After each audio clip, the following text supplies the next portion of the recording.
mina ngizothi uzoyitholaphi bese nina nithi uhlele ekhoneni.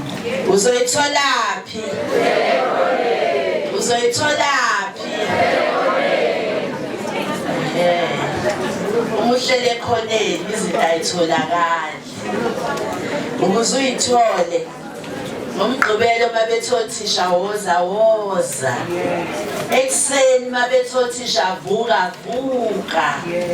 Yezwakala. Ngokukhulu ukuyithoba. Ngiyabonga kakhulu umzala ukuthi ungethule. Umzala. Ushilo umzala ukuthi okwethu ukuthi sizosiza imphakathi esithumela sikhona. Yingakho namhlanje ngila thisha omkhulu. Ingoba umzala uthe asize sizobona isikole sakho bese siyabheka ukuthi singasisiza ngani. Ake ngiqalela nako kwamanje. Ngiyacela ukuthi ningidlulisele ukubingelela kwami okukhulu kundaba ezitha inkosi uHlongwa. Bese ngokukhulu kuyithoba ngibingelele umhlonishwa ubaba uGwala. Mina ngiyazi ukuthi kuwona wonke umsebenzi engiwenzayo abantu okuyibona abasibuzayo umhlonishwa uGwala. Manje lento angazi yabekwa kanjani ngoba kubantu kunesinye isithombe kanti thina njengabaphathiswa siwenza wonke umsebenzi bese siyabuya siyophendula eParliament sisuke sihlezi phambi kwabo. Ngiyafisa ukuthi engekho umama imeya yomkhandlu kwamaphumulo ukhansela uDlamini ngimbingelele bese ngiyamxolisela ngisho ukuthi njengoba nje kunje namhlanje naye ubizwe komkhulu. Ushilo wathi nje ayisengena ucingo oluvela kuMtolo. Mangena ucingo likaMtolo lesiyatatazela. District Director ngekho ngicela ukubingelela ngokukhethekile kombambele. Ngibingelele abahloli bonke abakhona ngokuhlukahlukana kwabo. Thisha omkhulu sengihlela kuwena ngoba iprotocol ibalekile ngoba ususamkelile sofanele senze izinto ngendlela efanele. Uyabona usikhululile nakithi. Ngiyabingelela mfowethu Mthembu. Ngicela ingani imvula namhlanje. Uhambe nje kahle size sihambe. Ngoba nje banomona labantu ukuthi kukuhle nje ubone selini izulu. Ngibingelela othisha bonke. Bapho othisha.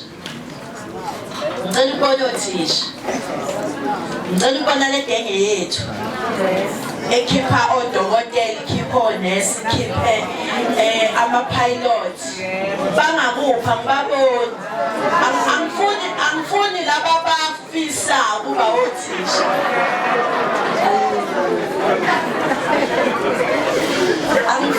Angifuni program director laba bafisa ukuba othisha. Cha, ngifuna laba sebeyibona. Ngesikhathi ngibingelela othisha, ngiyabingelela nenyonyana ngiyayibona inathi khona. Kusho ukuthi ke base ngibingelele inathi angibingelele nakwisathu ngoba kusho ukuthi khona ngithi. Ngiyafisa ukubingelela amalunga eSGB ngokukhulu kuyithoba. Ngibingelela induna mazikhona osomabhizinisi.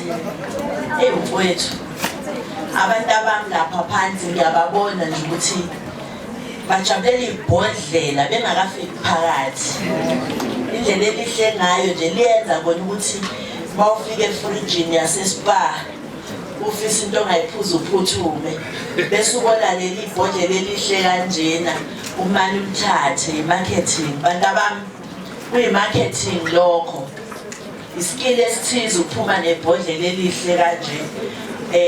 Khona baholayo nje baholela badesignele libhodlela niyakwazi lokho.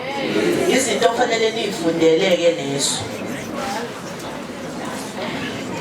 Ngiyafisa ukudlula ngibingelela abaholi bethu bezenkolo mabekhona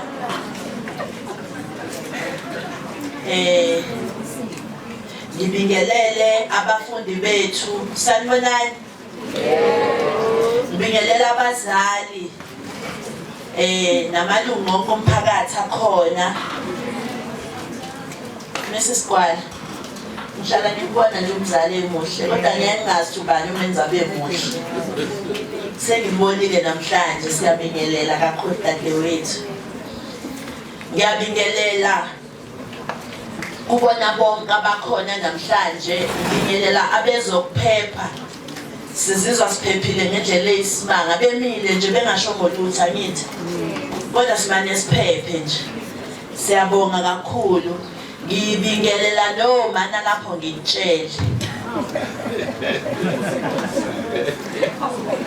ngiyabazi labo imidi abantu abami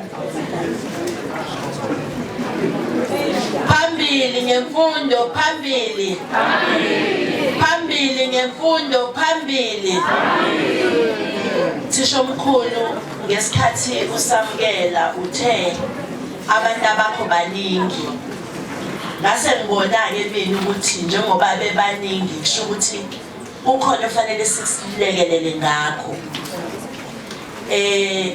ngesonto elizayo next week lizothi liphela uacting DDG wakwa infrastructure udadewethu weziwe uzobe sebathumelile abantu abazobe bezokufakela ama mobile classrooms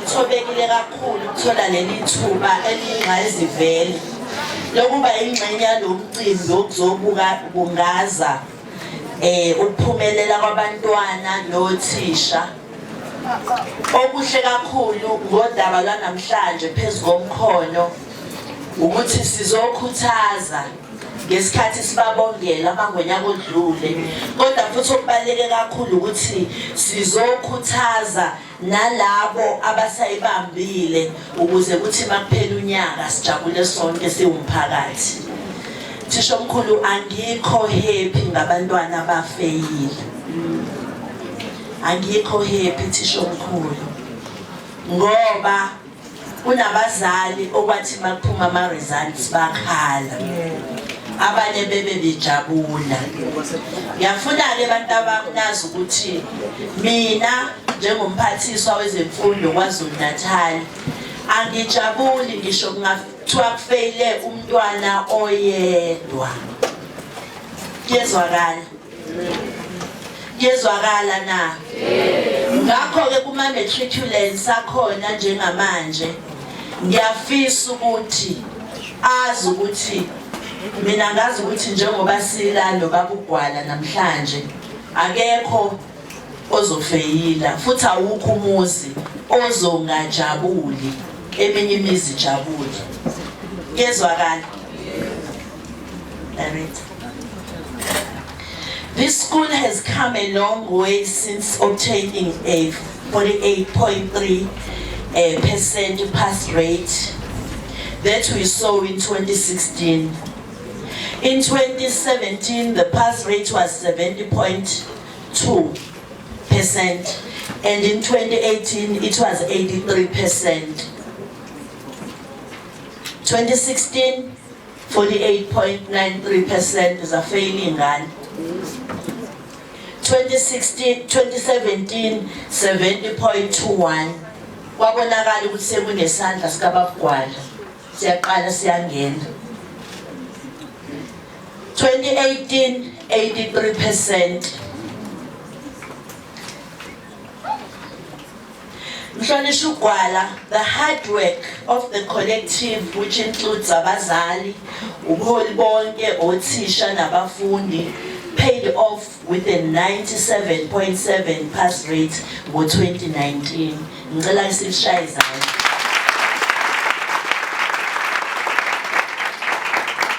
Noma kwathi ukwehla kancane ngo-2021 kwaba u-81.7% ngenkathi ukufunda kuphazanyiswa ukubhebhetheka kwegciwane le-COVID-19, kodwa ngonyaka odlule babuye benyusa kakhulu amasokisi bathola u-94.8%. Ngiyacela sizishayele izandla kakhulu. Phathi wohlelo ukuphuma kwemiphumela yabafundi kamatikuletsheni kuyisigaba sokuqala sokushintsha kwezimpilo zabafundi bethu abasuke bezabalaze kanzima iminyaka engaphezu kwa-12 kwabanye. Othisha, izihlobo nami uqobo sisuke sifisa ukuthi siphase zonke izingane esisuke kade zibhala. Ngikusho lokho ngoba nginethemba lokuthi come 2023 sizothola 100% sile sikole.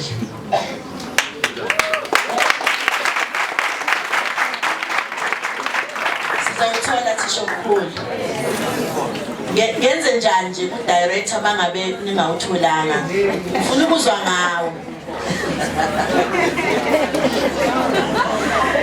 Thisha omkhulu, sonke siyazi ukuthi lokhu akuzukwenzeka ngomlingo. Bantu bami, akuzukwenzeka ngomlingo. Kuzokwenzeka uma nizobambisana nothisha. Uma nizokhumbula amazwi ashiwo umhlonishwa uGwala wokuthi esikoleni asizile ukuzobukwa. Okumbi-ke mawukhuluma ngendaba yokubukwa nimane nibheka amantombazane nibone ngathi wona kuphela asuke ethanda ukubukwa. Bayathanda nabafana ukubukwa. Angisho kodwa laba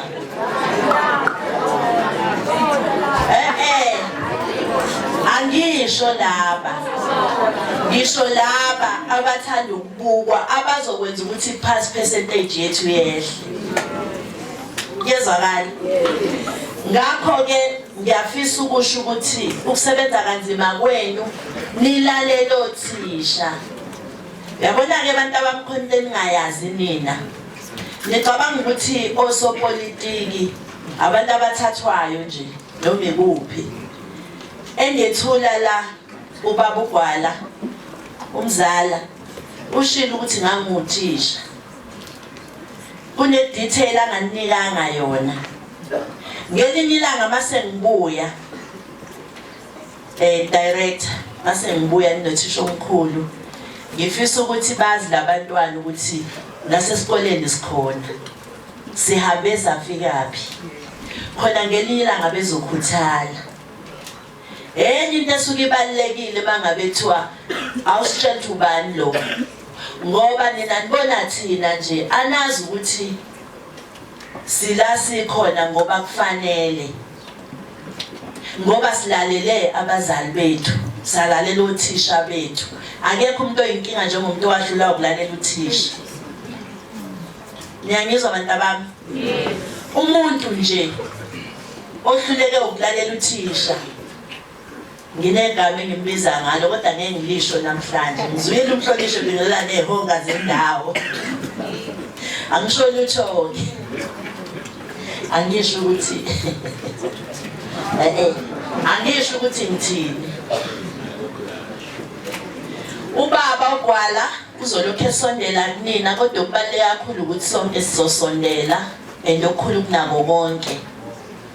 Sinomnyango wezemfundo okufanele uqinisekise ukuthi othisha bayithola isupport. Sengijabule kakhulu ukuthi kufike umhlolo omkhulu. Ngoba bakhulu bonke kodwa bayahlukana ngithi ngobukhulu babo. Angithi niyazi. Ngakho-ke lokho kunginikeza into engenza ngithembe ukuthi noma kanjani lesikole sizofika la kufanele sifike khona. Mphathi wohlelo uma umnyango wezemfundo usuqedile ukwakha isikole uyayisibuyisele emphakathini. Uma isikole sesiphansi komphakathi sisuke sifisa ukuthi umphakathi usivikele isikole. Masikhuluma ngesikole-ke sikhuluma ngakho konke okusona. Sikhuluma ngey'ndonga zesikole, sikhuluma ngabantwana abasesikoleni, sikhuluma ngothisha abasesikoleni. ukuthi umphakathi kufanele ubavikele nabo ukuze abantwana babo bafundiswe abantu abasendaweni abathandayo ukuba kuyona. Niyazi bantu bami ukuthi uma ningeze ubahlonipha, uma ezothi ucela nize ngomgqibelo bese kufika abawu-10 esikhundleni sabawu-20, akayanga yena kuleyo mshado akade kufanele aye kuwona, akayanga kuleya phathi obekufanele aye kuyona, akayanga esihlotsheni esihlabile ebesimmemile ngoba ubeke wena phambili. Ngakho-ke ngifika kahle-ke namhlanje unyaka uqala, akungabi uthisha okhona wena ube ungekho. Yezwakala? Akungabi uthisha okhona kodwa wena ukho. Uthisha ovuke ngo5 wena eyakhe ingubo uyidedela ngo6 ngoba yena usephasile.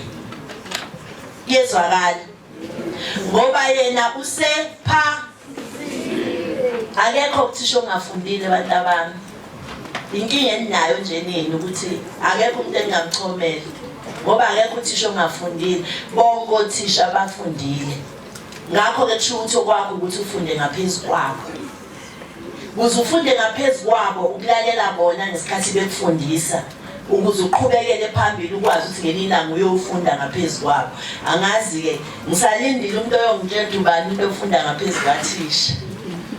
Ngisakulindile lokho kodokotela no-engineer ngoba mina ngiyazi ukuthi konke lokho abasuke bekhuluma ukuze nje bakwazi ukufunda kwala basuke befundiswe uthisha. Ninenhlanhla-ke nina ukuthi othisha bakhona. Kuba nzima-ke uma ihonga zendawo-ke lezi ezinegative hayi lezi ezipositive ebezibingelelwa uma sezobahlukumeza. Siyacela emphakathini wakithi ukuthi sondelane ezikoleni.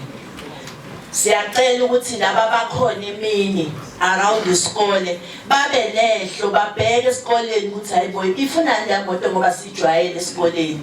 Bathinta amaphoyisa naku sinemoto esingasayazi. Le moto isinezukwane imali ayifunani. Yezwakala? Ukuphepha kwezikole zethu kufanele umphakathi ube neqhaza ozolibamba. Umphakathi must have a role to play in ensuring that our schools are a safe environment. Yezwakala abantu abami? Ningambheki abantu abami loza neplate. Nisho ngathi animbonje amaplate azamasishane mangabe ulalela uthisha. Uyabona ama-advantages okulalela uthisha. Uthi uhleli nje bese kusondela amaplate kanje.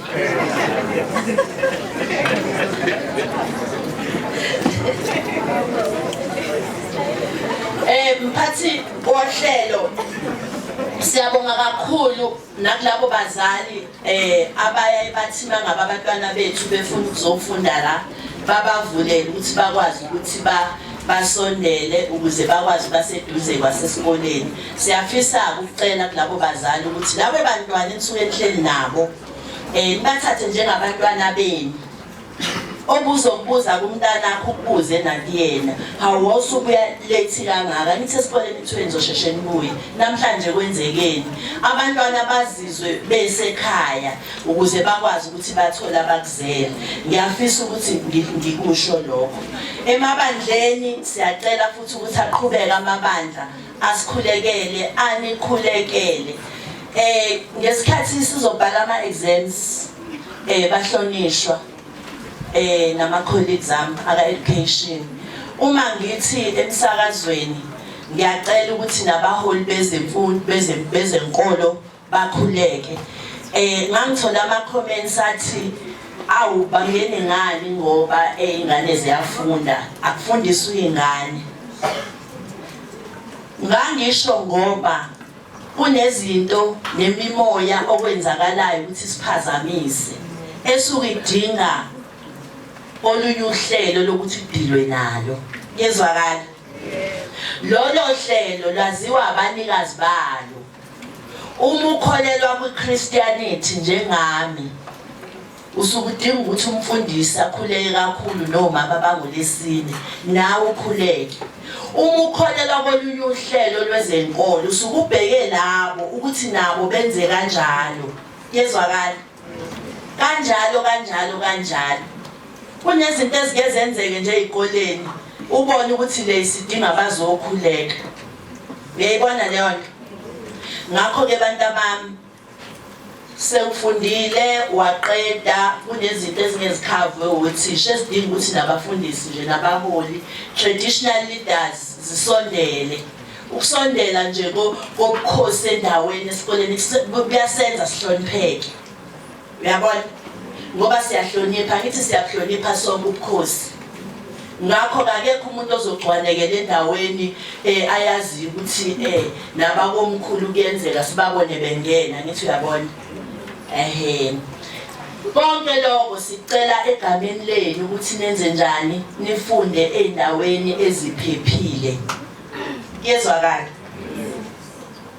ngakho ke siyafisa ukuthi manje sibonge othisha siyawubona umsebenzi wabo ngiyababonga kakhulu futhi bezosinikeza 100% ekupheleni konyaka ngoba ngizongatholi ithuba lokuba khona abantu abami ngicela nishayele othisha izandla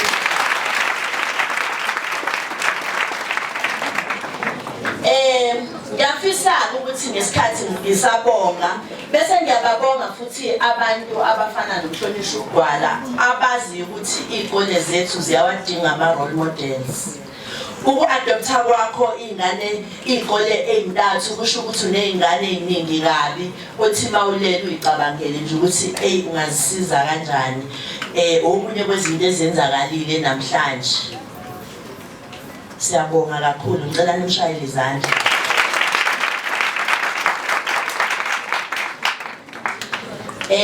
nezimeya nazo kube ikhona bengizobonga kakhulu ngoba kubalekile ukuthi isikole masikhala sifisa into ethize basondele namakhansela nawo angizwanga ukuthi ukhona ukhansela ukhona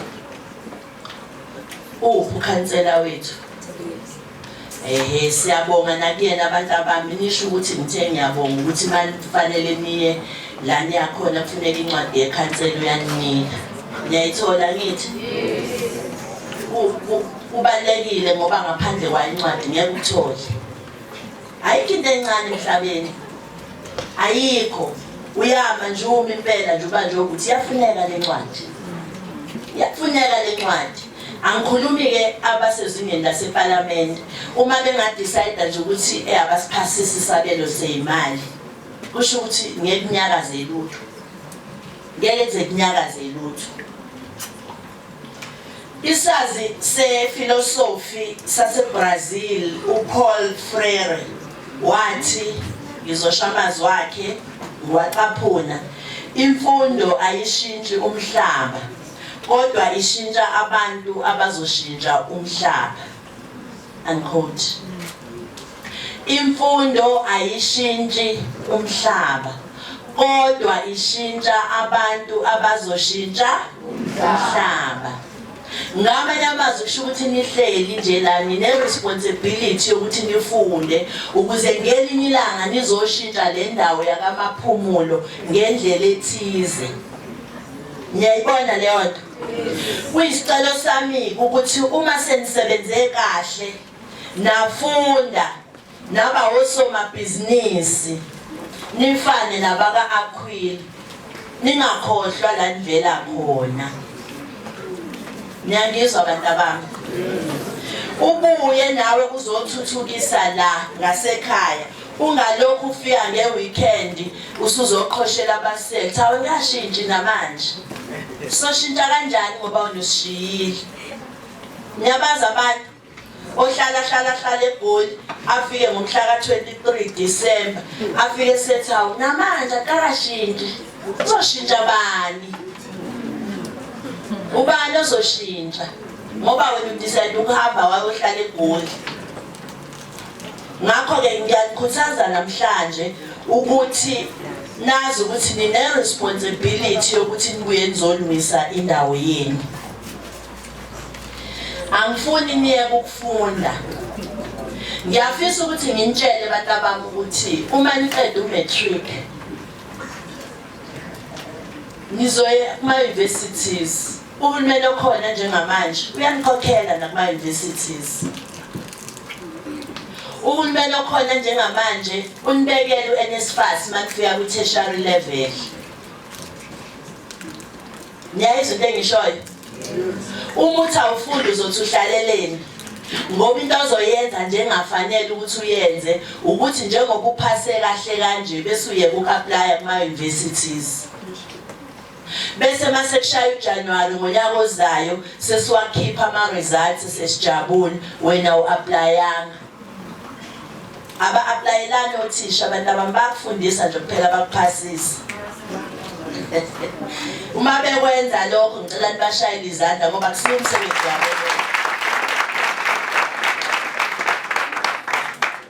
Unyaka nonyaka kunegidi ezitshalwayo zitshalwa uhulumeni ukuthi nikwazi ukuthi niqhubeke nokufunda. Manje ke mzala namhlanje ngikahle nje.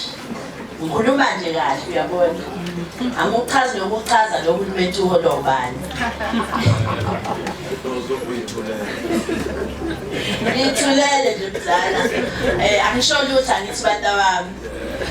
Kodwa ke ngifuna nazi ukuthi uma niqeda ukufunda uNSFAS ukhona and uzonilekelela ukuthi nibe yiloko enifuna ukuba ayibona. Ngakho ke namhlanje ngiyafisa ukuthi ngithathe leli thuba ngibonge ukuthi ngibe ingxenye yalomcimbi omuhle kangaka. Ushilo ke umhlonishwa uGwali ukuthi thina sithunywe izinhlangano la sikhona. Nami ngithunywe yiyona ke bantu abami inhlangano ka-ANC. Khona la kufanele ukuthi ngibe khona uLesine usuke sitshela ukuthi akusizona izinsuku zethu. Insuku zokuthi senze okuthize. Ngibonile ukuthi angikwazi ukungawuhloniphi lo mcimbi, angikwazi ukungasihloniphi isimemo sikamzala. Ngoba singaze sithole sesishayana ngamazwi. Ekhwezini esebatshela ukuthi ngimemile akangafika. Manje ke batawami uthi angibe khona okwami ukuthi nginifisele ukuthi engathi nganonyaka onokuthula, nibe nonyaka ongeza uba nazi ihibe, nifunde, nihloniphe othisha, nenze umsebenzi abanikeza wona, akuphaswa ngomlingo, uyasetshenzwa, akuzenzakaleli, uyasetshenzwa. Ngalamazwi ngifisa ukuthi ngibonge kakhulu uthisha omkhulu ukuthi ningibizile. Angivamisile ukuya esikoleni nje kodwa ke ngijabula kakhulu uma ngizithuke sengikusona. Siyabonga kakhulu, all the best. Ngiyabonga.